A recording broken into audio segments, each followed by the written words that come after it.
Huge. I know. It's to get out here, dude.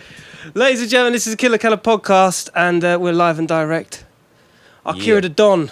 Aha. For your sins, for all of us sins. Yes. How are Welcome to Don Studios. Kel, you bad motherfucker. Yeah, dude. It's beautiful to have you in town. It's awesome. I mean, like, we've known each other for enough time. And I was saying earlier before VT, like, you were interviewing me the last time. Yeah, last time I saw it well. Last time we were conversing, I was interviewing you in Cargo. I don't even know who for. Who was that for? I can't remember. When was that? It was the longest time ago, back in, like... That might have been the last bit of music journalism I did, you know. Yeah. I think that might have been my very last piece of music journalism. Yeah. Before I abandoned the format forever. It was because you had an interview with me and I was like, I just can't deal with Wasn't this I anymore. about to move over here at that point, or was it even longer ago? Longer ago. My God. I mean, the first time I met you, I had my radio show at Play Louder in like 2001. That's right. Back when I was inventing the internet, inventing podcasts and that whole thing. Yeah. And you rolled through on a fucking tour bus. That's like right. rolling deep at the mud. And you had the crazy shades and the whole thing going on, I remember. Yeah, and you had MC Flippity Trippity Dippity Dop whatever the fuck with you. And you taught me how to beatbox, and I remember this. And I taught my son how to beatbox recently. He was trying to do it, and I just passed on what you told me, which was exactly. was the Boots and Cats thing. That. Yeah, that's right. So my 5-year-old son Hercules beatboxes now with your method, and he just does that. You know It's what? amazing. That was knowledge passed over many generations ago, many moons ago, in a different world. And that's all that still matters. useful. That's what artists want, isn't it? What? Their influences to be passed on in That's right. the best way possible, Yeah, isn't it? you've got like children out there, many children. Many kids. We were talking about the kids in the whole blog, podcast generation that is burgeoning. You know, the whole idea of like living under the microscope and kids reacting now in a particular way. Hey, here's the thing: is it chaos, science, whatever the fuck? The idea that like the observation of a thing changes it, and that's on like an atomic level. Like the act of observing changes the thing on an atomic level, right? Right. You know, Elaborate. Was that? Well, Elaborate. if you look at something under a microscope, it changes it. Just the act of looking at it, Yes. changes it. Absolutely. Right. So then, if we like zoom out, that for the past couple of generations, we've all been filmed at all times. You kind of know, especially you live in London, right? Yeah. That's the Everywhere worst. you go, you're being recorded. Yeah. And then you get into this situation where we didn't need to be microchipped. We deliberately got phones that did that job for us. Yeah. And recorders at all times. There's like fucking 8 cameras in this room. You know, so we've spent 2 generations being filmed at all times. And we kind of know at all times that we're being filmed. And there's this idea that you act slightly differently when you're being filmed. You know what I mean? Like when you know you're being filmed, you act a bit different to when you don't think you're being filmed. So if all of us on a kind of subconscious level kind of know that at all times we're being filmed, kind of know that someone's listening to our conversations, or they're being recorded in some database that could at some point be weaponized, we kind of all know that. And we come from the last generation that will ever remember that not being the case. But True. if you come from the generation where that's all you've ever known, that's a complete like fundamental difference in your mindset and the way you approach the world and what you think the world is. That's right. And your experience of that. And I actually think it's a good thing in that I think that the stuff that separates us, the lack of empathy that's caused all our wars and all our issues and things like that is being kind of eradicated by this stuff. And is leading us to a place in the very near future. Self-awareness. Yeah, a mass awareness that we're... I think like what's happening with the Me Too thing and all that is part of this. And the idea is that we're going to have to realize that all of us have something about us that is dark. Everyone's done something in their past that you might disagree with. You know what I mean? But we're all... The opposite is also true. Yeah. Like the end result of that is a kind of empathy. And a kind of, you know, you see people freaking out on social media like, oh God, I can't believe that person did that. And they've tied their own self to that person. You know what I mean? It's like that they love that person or in some way, you know, that's part of their own persona. So when that person does something fucked up, that kind of destroys them partly. Yes. But this getting through that, once we realize that everyone has a capacity for darkness, everyone might have done something you disagree with, suddenly... those walls are sort of dissolved and suddenly we can be emphatic and we can exist together in glorious harmony. And there is a moment where it goes full cycle, where you're mass awareness or self-awareness of their cameras being there, all of a sudden you find it there becomes a deeper understanding of yourself, and you behave not in a I'm being watched way, but in a more kind of heightened awareness. Yeah. Yeah, in a heightened awareness, a heightened empathy, a heightened... What's the idea? Like when people ask you, do you believe in God or whatever? Jordan Peterson has that thing. Yeah. Like, I act as if God exists. Which is kind of the same thing. If there's the possibility that everyone's kind of watching you, that at some point you will be judged, at some point everything could come out or whatever, then you will just behave better. And not because you're scared, or not because you're worried about repercussions, because like you want to be the best version of yourself you can be. Right. You want to make your ancestors proud. Yeah. I like sometimes I used to think of when I was going through my atheist period, I would like to think of my granddad in some sort of cosmic sense, his consciousness still being there observing me. And if I ever found myself doing something fucked up that he would disapprove of, I'd sort of catch myself. Yeah, absolutely. Because one time when I was like 16, I was in the shopping centre doing some fucked up shit, and he suddenly appeared, like my granddad, who like, you know... Oh, what you... He suddenly... No, this was just before he fucking died, he suddenly appeared and he grabbed me. He was like, "What you doing? What you doing? If your mum knew about this, da da da da da, like she would look, she raised you better than this, da da da da da." I've heard that happen. He was awash before. with horror, anger. Yeah. This was really him, by the way. Yeah. Oh, really? This was really so him. This wasn't. This was really him, and he suddenly was there. I don't know how he suddenly found me or whatever, but he did, and then he died a few weeks later. Wow.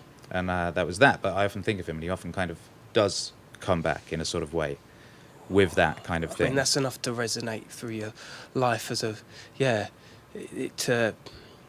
that's a positive outlook, man. If you've got in your subconscious his face, his voice saying those things at every turn, cornerstone of like right or wrong or a decision to make, that's quite an uplifting, I think of him a lot. He shot a donkey. Did he? Yeah, he was in the war. He was guarding the camp or whatever, and he heard some approaching this, and he thought it was a German, so he shot it, and in the morning there was a dead donkey. Real shit though, you know what I mean? Like people fucking moaning about fucking Instagram algorithms and shit. Yeah, like, it's true. But here we are at the peak of recorded human civilization, and like, you know, I can remember talking to a guy whose feet were rotting away in trenches and shit of that nature, and had to shoot donkeys. Yeah. In the middle of the night. Puts things in perspective, for sure. You ever had to shoot a donkey that you thought was a German? I mean, was it a German donkey? At least they make it a German donkey. Yeah. You know what I mean? Like, there's people alive right now running countries who've never been anywhere near any kind of actual conflict. Yeah. You know what I mean? There's like we're like generations separated from the last. As in, like, war. no actual life experience to govern or dictate when a war should be. Yeah, well, here's the thing. Like, if you're sending people off to die or whatever the fuck it is, but you've never actually experienced anything to do with that, and you don't even know people that did. Yeah. Then why are you sending them out there? Yeah. Yeah, well, it's just like, I think some of the decisions you have to make in a leadership context require some real-world awareness of the serious repercussions. The other thing that concerns me is the amount of leaders we have who don't have children. I've been thinking about this. And I realised they've got no skin in the game. Yeah. Ain't got no skin in the game. If you have no investment in the future, then you could do some fucked up shit just because it seems like ideologically correct. Yeah. Like, ideology goes out the window when you have actual sort of children and that your morals kick in. Yeah. Values. This is true. That's deep. Trump. Actually, no. He's got kids. He still manages to not give a fuck. Well, I don't know. It depends. It depends how you're looking at it. Yeah, true. And also, you know, that whole... This is a thing I've been thinking about. Like, I kind of think that I think we're evolving beyond those sorts of things. Those sort of, like, bickering about sort of, like, politics or, like, things of that nature is very, like, low-energy shit. We have bigger concerns now. Completely and utterly agree. Like, And but one thing over here that is totally, like, the order of the day is what side you're on. Is it... Yeah, that's a stupid thing. That's a low-energy, like, dumb argument, and it's, like...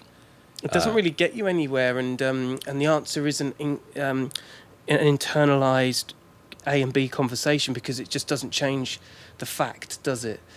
Do you know what I mean? Well, it's kind of like I was saying earlier. It's like we're going to evolve past that point, because currently, like, people are sort of acting very tribal.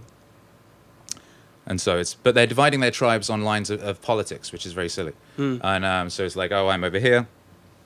I voted for this guy. You voted for that guy. So we're not talking, and we're like enemies, which is stupid because you all have the same thing in common. You have to live together.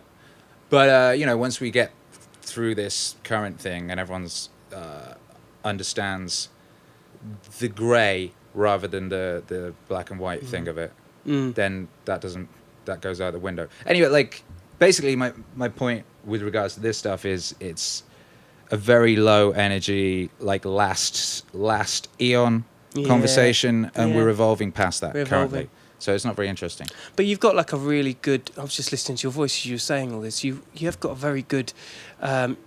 You've got a good ideology, but you've also got like a really good voice to present that. And I remember when you were interviewing me, you had a lot of knowledge regarding myself, and I was always taken back by I mean, that makes a good artist, doesn't it? To be able to communicate in this particular way and be well diversified in doing interviews as well as being a rapper, as well as being a producer.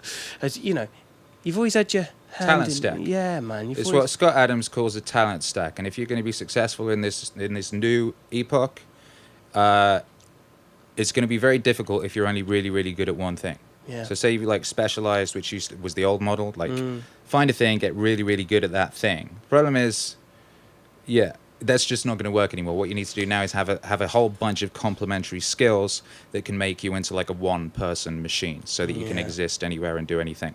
And I had to do this kind of out of necessity very early.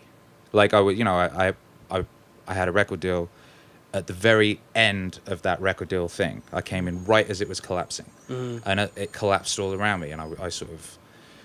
Now what? I worked out how to do everything before it all sort of went away. So I was like, all right, so I can make my own videos, I can do my own artwork, I can release my own records, I can set up a label, I can do I can build a website, I can put out mixtapes, I can do remixes, I can do my own engineering, I can do the whole production. I worked out how to do everything related to being a person who makes music fully functioning in the future. And I worked that out before it became the future, so I was perfectly positioned to be able to exist. And like kids now understand this. It's like, I've got to be able to edit video. I've got to be able to like do my own graphic design and shit like that. Like kids know that, and they're acquiring all these skills. Yeah. Like every fucking 13-year-old girl knows how to use Photoshop. Yeah, like yes. That's what I'm saying. It's like these are good skills. Yeah, exactly. And it's only like one generation ago that it wasn't the case. There's a new generation of kids that self-sufficient as fuck, motivated as fuck, entrepreneurial as fuck, inspirational as fuck as well. Like they look the content's amazing. They look up to entrepreneurs as well as like pop stars. Like they're a lot of people are like, oh, they're shallow, these kids, this, that, and the other. Oh, they spend too much time on their phones. They're like, I think they're kind of missing the picture. We're evolving into a different species. Get on board.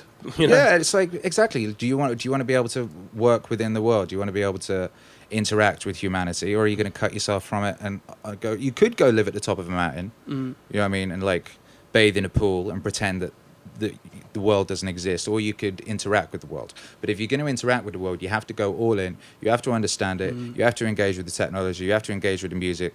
We talked about this before, and this is a big part of it. I see it when people stop and they're like, oh, modern music shit, or whatever. Oh, what's this mumble rap shit? I hate that so This much. is people who stopped listening to music. They stopped putting in the effort that is required to keep listening to new music. And then as soon as you stop for a few weeks, like a month, a few weeks, then you miss some of the connecting tissue and you don't understand it. But it doesn't mean it's bad. It means you don't understand it. I know.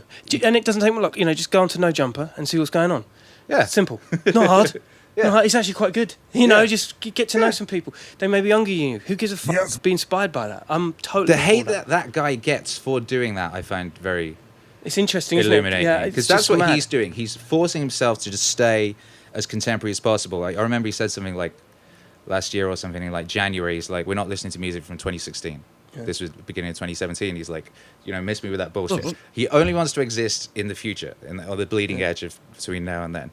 And like, I respect that. Like, you need to be able to do that if you're gonna be useful. And if you can bridge the past and the present, that's required. Yeah. And we need people bridging the past and the present, because if we're adrift from our past, we're fucked. Right? But in the same way, if we're not connected to our future and our present, we're fucked. So like, you need those people who are connecting the cultures. I like that, and I like that idea of it's almost is there a way of making it generationless, ageless, making the whole thing work with fluidity? That's what I like about the internet.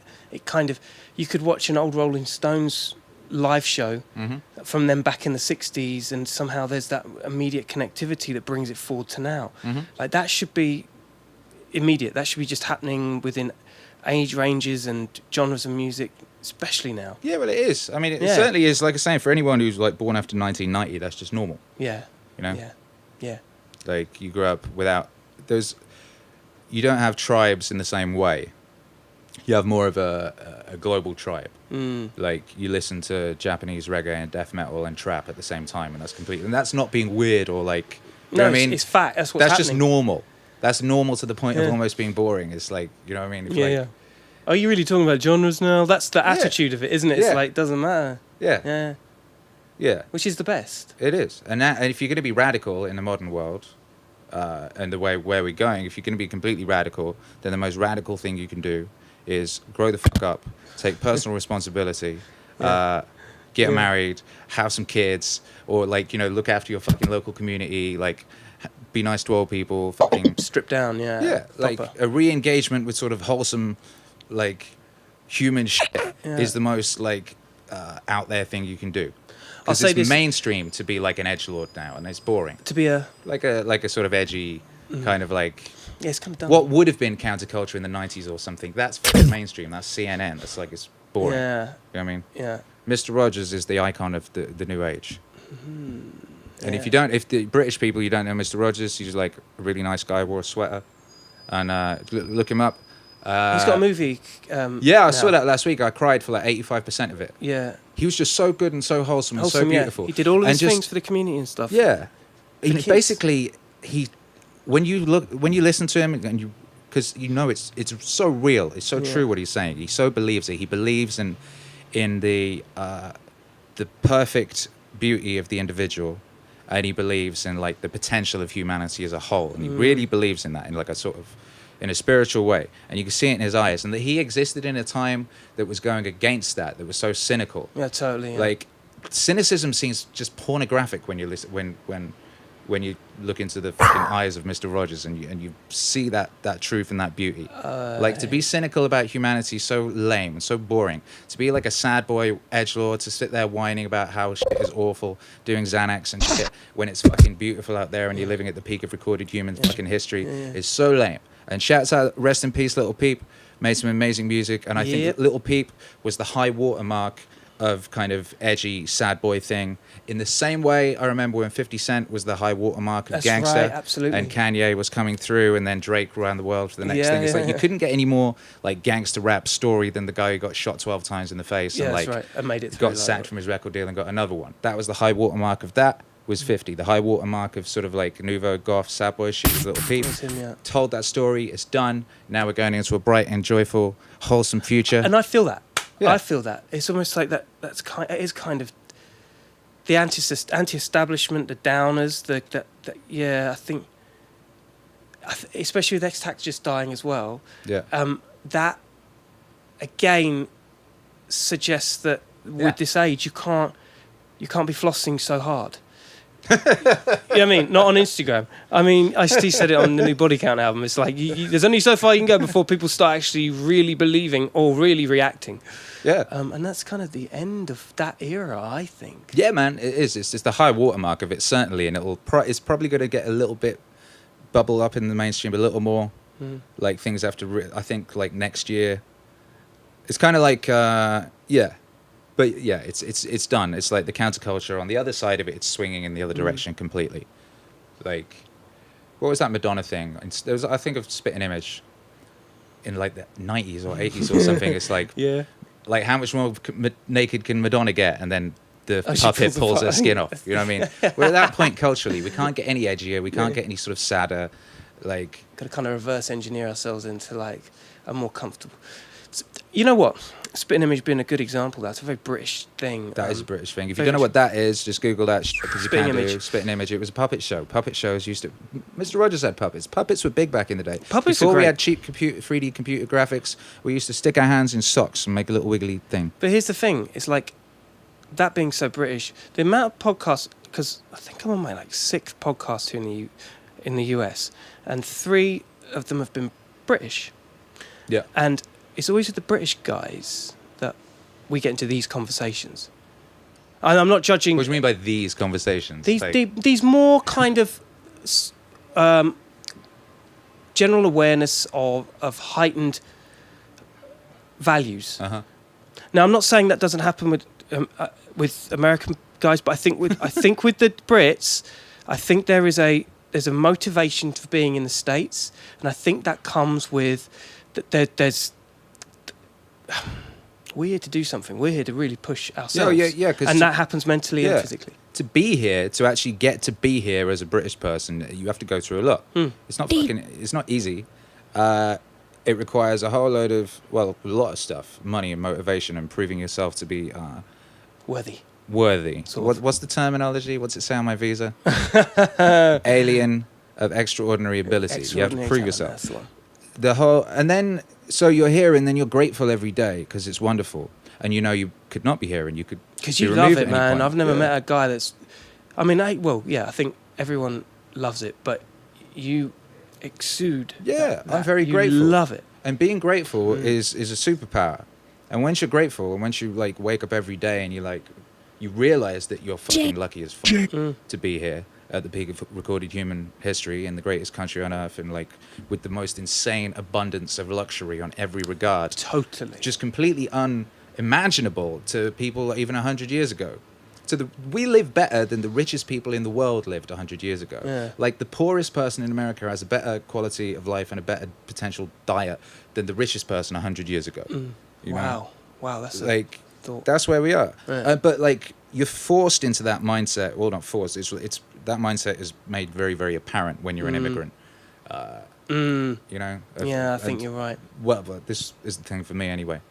And once you're in that state of mind, everything becomes very sort of peak and heightened and magical, and you're really noticing. Really appreciate that. Come on. Yeah, and then you notice things on a cultural level, like we're talking about. You start noticing those things, and you notice when things are shifting. That's a powerful place to be, isn't it? It is. And I really like it. I really appreciate that. Yeah.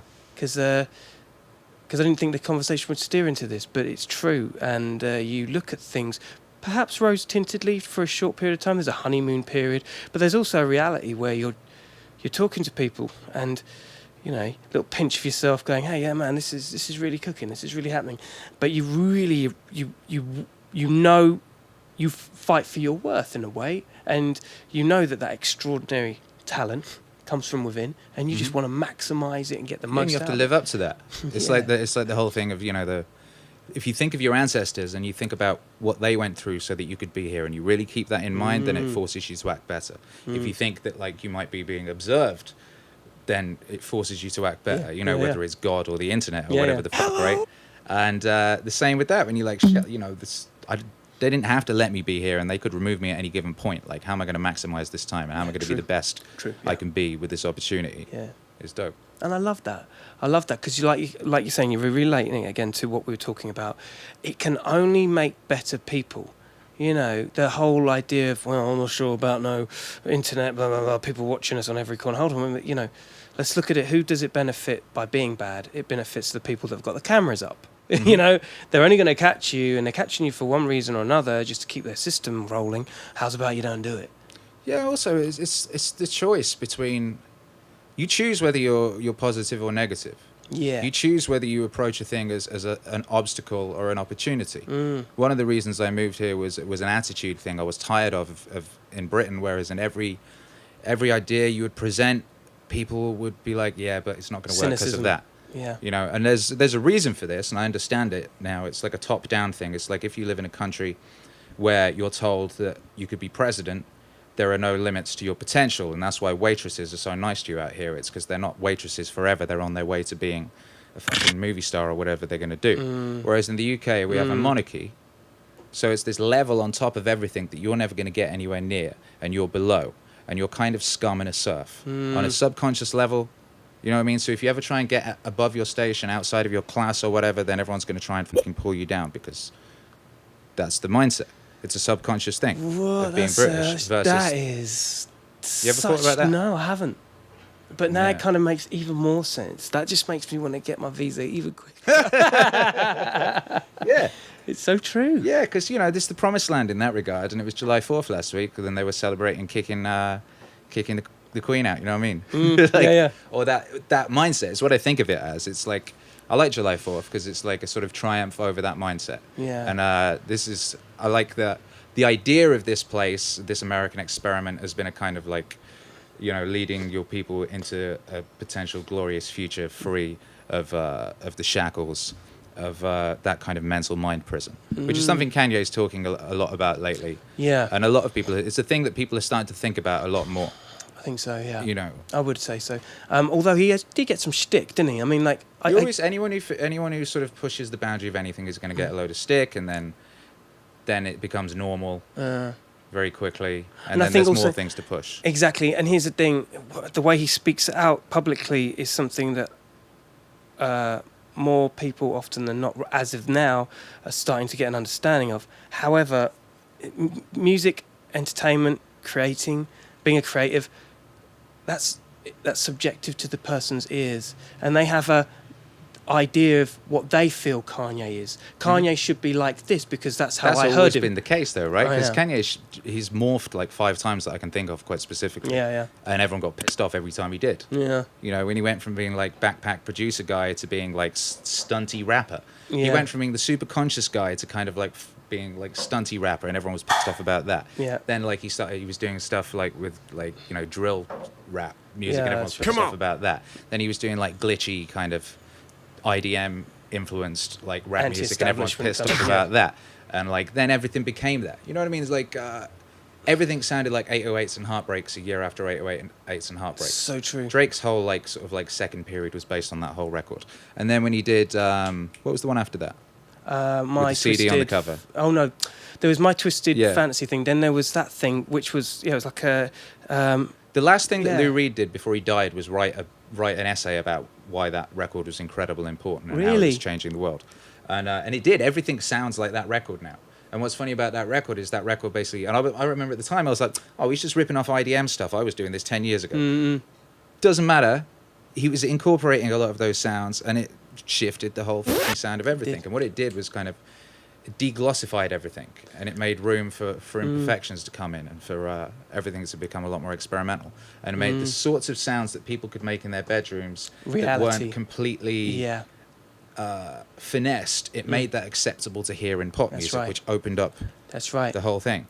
And the other thing I liked about that album as well was the lo-fi-ness of, like for instance, taking the ragga MCs. Now, like ragga as a whole, depending on how they project in their vocal, can be quite aggressive. It's like it's a real kind of, and on a low beat, it's like really like it's thought-provokingly like aggressive. I really loved that about the album. Yeah, it was a good choice of like vocal design. I really that's an aspect he always brings in. He was doing that with My Beautiful Dark Twisted Fantasy. Had a lot of like vocal sample sounds as part of the overall sonic palette. Yeah, which was something that Emil was doing, that was kind of instrumental in. Emil Haney, who produced a couple tracks on my first album. And he did Lana's records and stuff. He's nice. Been Kanye's very good. He's got that those Lana albums. They're fucking, in terms of landscape and vocal use. Woo. Kanye's really good at spotting that kind of thing and bringing in people who can like make a rich sonic world and bringing that into his. Yeah. It's mad how he flits, and like you say, he flits from old school soul samples, which has a rich value to it, and then go into that whole world of like crazy wide symphonic it's vibes. That thing, he's like constantly at the crossroads of a kind of beautiful nostalgia for the idealized past, and the sort of desire for a utopia coupled with fear of a dystopia. And he kind of exists at that intersection, which is where we've existed as a society since the 70s, the 60s really. But think about like our movies and stuff, like all the movies we all loved from like the 80s to the 90s were all these dystopic science fiction things, like dreaming up a bit the sort of our fear of what was coming. You know, whether it was Terminator or The Matrix or whatever. It's like we saw the world we were kind of like morphing into, but those were the aspects we were afraid of. You know, there was like there's been a lot less art for the past couple generations about the potential glory or a good potential. Yeah. You know what I mean? It's been our fears kind of made flesh. Yeah. And the nostalgic stuff is also a fantasy because it's for a past that was never as great as we imagine it to be and we didn't experience. So we only see the idealized versions of it. Yeah. Yeah. That's not a completely fully realized thought, by the way. No. But this is something I think that we're moving towards. I think we're moving towards a thing where we can imagine a better future and we can start writing that down and making it into art, rather than it all just always being like our terror. Yeah. Yeah, that's right. Of the wrong future. Exactly. That's what all those X-Men movies always seem to represent, right? The stories in those X-Men movies are always these future timelines where shit's fucked up, time-traveling mutants from the future where everything got fucked up. It's just that whole thing. And I was talking about this with someone the other day, and it's like X-Men's coming back to Marvel, and this is important because Marvel puts the archetypical God stuff that's missing from our culture since we're not religious anymore or that religious anymore. Marvel puts that out there. Yeah, that's right. Aside from X-Men, Fantastic Four is the other thing that's coming back to Marvel. And what Fantastic Four is, in the same way as Superman is, it's something that didn't really work for the past 20-odd years because our culture was nihilist and cynical. Right. It's the family going into space. It's the same with, I think there's going to be we're getting to the point now we can make a good Superman movie again. Superman's this like the ideal sort of icon of the potential of humanity, right? Yes, and its goodness and greatness. Didn't make any sense making those movies in the past 30 years because they've been in a dark, cynical time. Yeah. That's why Batman was the biggest guy, right? Because he's the cynical, that's right. Yeah, but if we're going into like a light period, that means that Superman makes sense, and that means we can get excited about our potential greatness. A lot of things that are coming out the movies right now. I mean, the whole new Star Wars thing, that whole new franchise that's coming out, they walk a thin line of trying to stay what's the word, morally and PC. There's a lot of that's why they're doomed and they're collapsing. They're collapsing, right? They're collapsing. What part of the fucking hero's journey is fucking milking a space cow? Yeah. How could you do that? What the hell's going on? Yeah, that's ideologically possessed people. And Lando Calrissian being pansexual. Pando. Yeah. Pando, as he's now known. How the fuck does that work? It's mad, isn't it? But that's these are the dying gasps of that particular beast and that mindset. Because you know that movie fucking bombed. It lost 80 million that they'll admit, and that's not taking into account however much they put into marketing and stuff. Yeah. You know what I mean? Yeah. Like it's not aspirational. I saw a trailer for this new Thundercats cartoon. Have you seen that shit? No, I'm scared. Thundercats as like a sort of like cutesy kind of little cartoony sort of like sort of mistake thing. Oh no. And and then I'm like, where are the aspirational, heroic sort of stories for children these days? Because everything I ever see is some kind of cynical, sort of nihilist, sort of like piss take of a previous thing. Yeah. You know? Which immediately ages it for the future because it's not going to be like that. Yeah. Yeah. That's a very good point. Yeah. But anyway, moving out of all that stuff. So I'm not too concerned about all that stuff. I feel the culture wars have been kind of fought at this point. And while they're still going on in the eyes of many and in the mainstream, like things always come from the underground. Yeah, that's the right. future always comes from the underground. And the underground, it's already shifted. Yeah. And the younger people aren't interested in that stuff.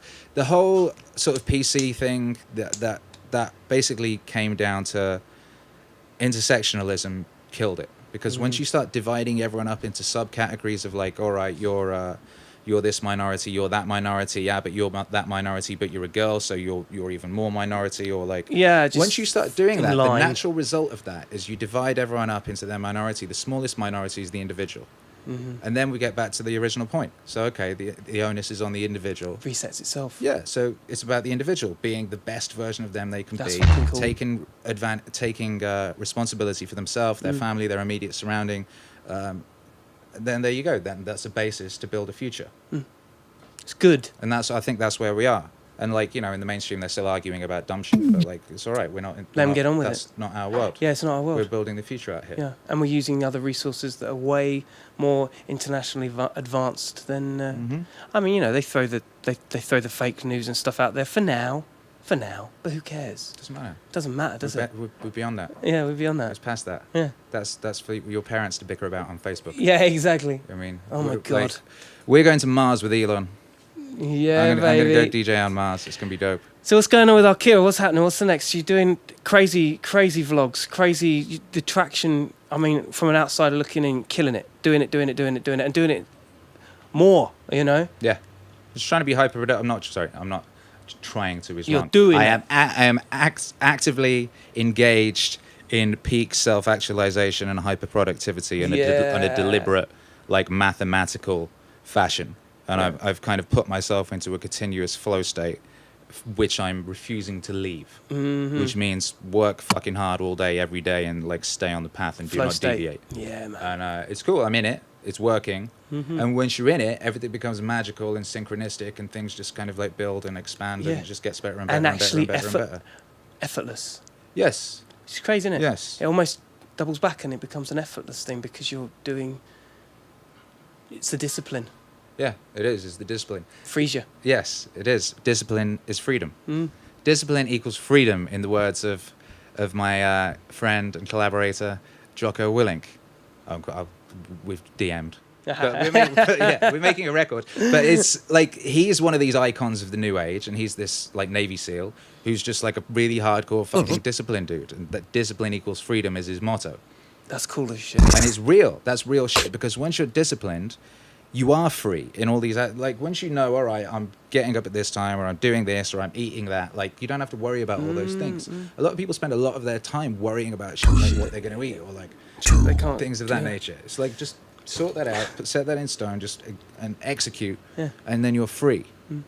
And also you feel better and shit like that. That's why I just eat 2 steaks a day.